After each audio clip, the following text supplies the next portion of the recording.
Written by John Williams and published in 1965, Stoner might be the quietest masterpiece in American literature. At first glance, it seems plain, a novel about the life of a simple man, a university professor.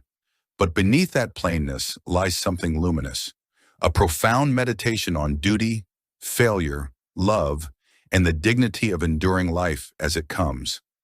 Once upon a time in Missouri, at the turn of the 20th century, William Stoner was born into a poor farming family.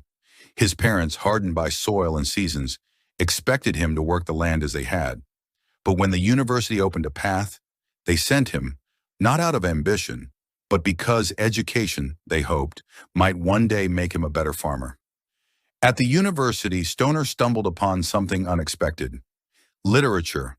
In a classroom where Shakespeare's sonnets were read aloud, something awakened in him, a sudden, almost blinding sense that words, ideas, and stories could change the very texture of existence. He would not return to the farm. Instead, he devoted his life to books, to study, to teaching.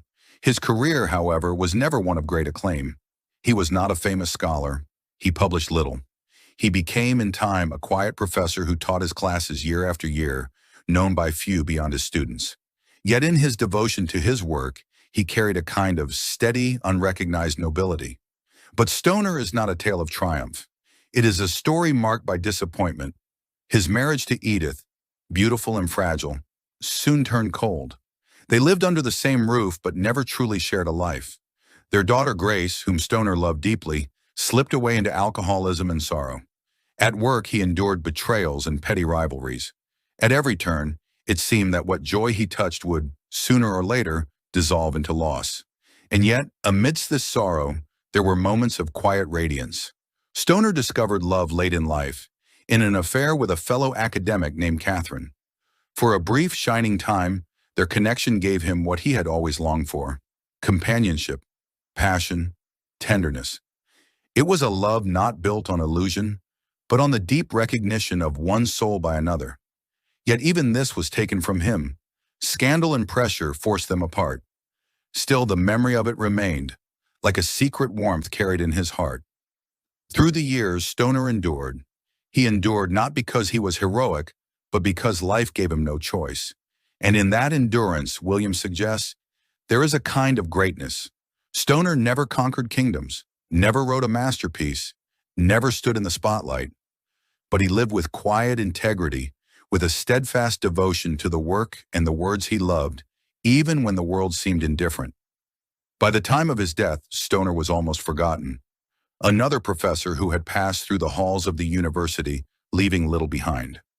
Yet as he lay in his final moments, holding a worn copy of the book he had once written, he understood something profound. Life's worth is not measured in victories or recognition, but in the honesty with which it is lived. And so, Stoner whispers a truth as moving as it is humbling. Greatness does not always roar. Sometimes it is quiet, hidden in ordinary lives, in small acts of endurance, in the simple devotion to something greater than oneself. Think Stoner is too plain to matter? Think again. Within its pages, you'll find one of the most heartbreaking, beautiful portraits of a human life ever written. Williams doesn't give us drama or spectacle. He gives us life itself, with all its failures, fleeting joys, and quiet dignity. Pick it up, read it.